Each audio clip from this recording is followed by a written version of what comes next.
Hey guys, it's Andine and welcome back to my channel. I literally just woke up like 20 minutes ago, but then I decided to make this video because I think it's already long overdue. Okay, so first of all, if you're wondering why my room is super empty and I have clothes all over the bed, it's because I'm moving out. Yeah, I'm moving out of the Canador residence. Yeah, tambok man. Okay, this video will be about me sharing my experiences and what I needed to do in order to obtain my student visa to Canada. Just a quick disclaimer that everything that comes out of my mouth is solely my own experiences and opinions, okay? So different people, different experiences,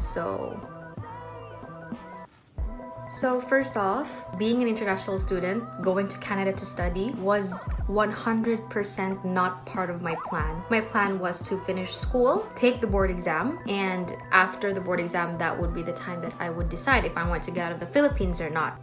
Literally, that's exactly what happened, but I didn't expect it to be that quick. So after the board exam, I kind of decided on a limb that I wanted to go and study in Canada, and now I'm here. So moving on, I will be sharing to you this is the shortened version of what I did. 10 steps. Okay, so step number 1 is choose an agency. Now, I'm not gonna tell you all of the agencies that I checked out, all the agencies that the seminars that I joined, but in about 2 weeks I had already decided what my agency would be, and that is Fortress Education Cebu. Yeah, so they have many branches, but Cebu was the one that was nearest to my hometown, so that's what I chose, Fortress Education Cebu. The reason why I picked Fortress Education is not just because they have affordable processing fee, but also because my best friend, Pons, who is currently in Australia, he was the one that suggested me to check out Fortress Education because that's also his agency. And apart from the affordable processing fee, I trust Pons, so I also trusted his judgment that Fortress Education is a really, really good agency. So Fortress Education, bakene man. But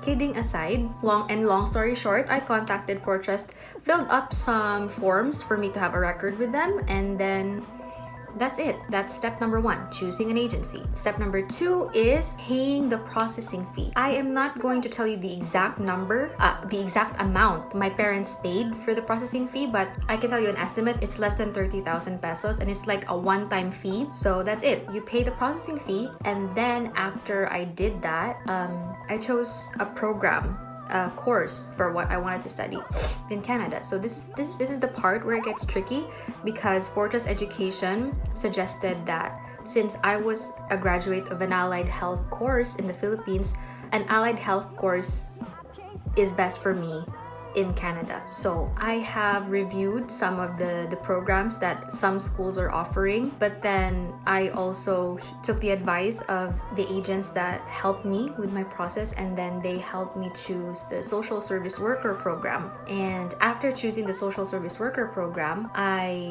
got to choose my school, and of course the biggest factor of me choosing my school was the tuition fees, of course, because it's expensive.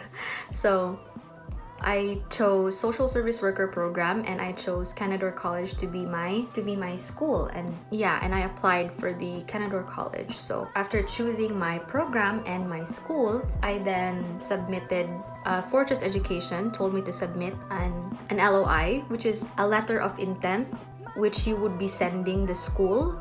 So regarding on who you are, why you want to study in Canada, why you want to study your program in Canada, and why you chose that school. I wasn't really worried because Fortress Education were really supportive in helping me make my letter of intent.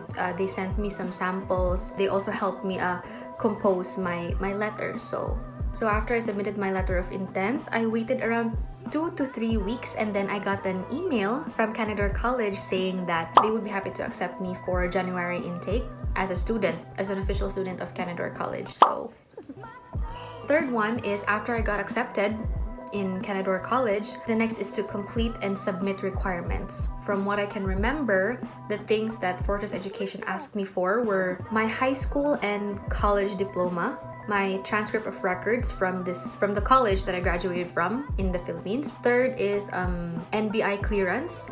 And the fourth is certificate of English medium from my school. I mean, they only required for the college level, but I still made sure. So I got my certificate of English medium from my high school and my college school. Okay, so but that's just the initial requirements. As time goes on, the agency would ask for like more requirements regarding your application.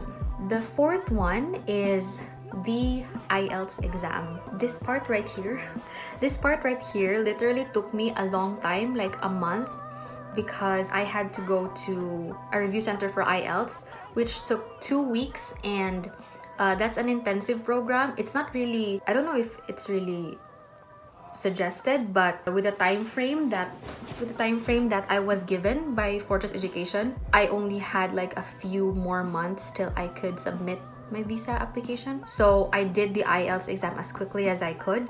So I took a 2-week intensive program for review of the IELTS exam, and then it cost around 4,000 pesos, and that was, I think it was a promo price, so I don't know the prices right now. But after that, after the 2-week intensive program, I booked 7 to 10 days before my testing date, so I would have to wait for my testing date. So because I can't book, example, today's Sunday and I'm going to book for this Saturday for the exam, that's not gonna happen. They close like 2 weeks before. So if today's Sunday, I would have to book 2 weeks after. So that's next Saturday. So after I took my IELTS exam, I would have to wait for 2 weeks for the results to come out. And that's where it really dragged my application. That's where I spent most of my time waiting for the IELTS result and reviewing for the IELTS and the IELTS exam and stuff like that. The fifth one is more requirements, considering the show money. If you have show money, the agency would ask for a support.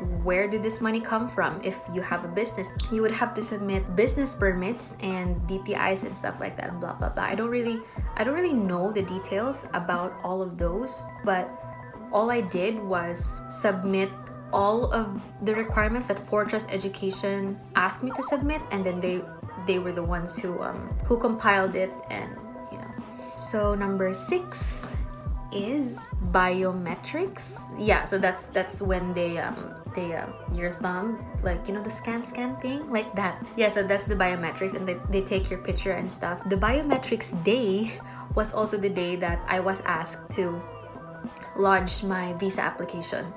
So the biometrics cost around 9,000 pesos. After I paid for that, and on the same day I lodged my visa. So the number 7 is the waiting game. So I had already done all of the requirements. I have already submitted all that needs to be submitted. Fortress Education told me that I could officially I could lodge my visa application. The only thing that was left to do was wait.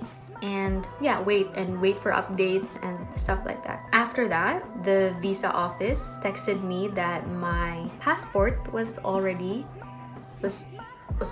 back in Cebu. So okay, so after the waiting game, I waited. Oh my god, dandruff. Okay, so I waited for a couple of days, and then the visa office texted me that my passport was ready to be claimed. I lodged my application on November 22, 2019, and I got a text and I got my approved Canadian student visa on December 4. That's literally 12 days. So I got my visa approved in 12 days. So that's amazing. I mean, for me, I was like super thankful that it was that quick, because I'd have to get to Canada before the school starts for winter, and that's January 6th. After that, the 9th step is, after I got my approved visa, I went to the Fortress Education office, and then they gave me their pre-departure orientation, like who to contact, where to stay, and stuff like that. So yeah, and then the 10th step, the last, is I booked a flight to Canada. So considering that was already like almost second week of December, and I'd have to book a flight on the last week of December. So that's like 3 weeks. So I booked my flight on, I think, 2 days after I got my visa approved, and then my flight to Canada was on December 30.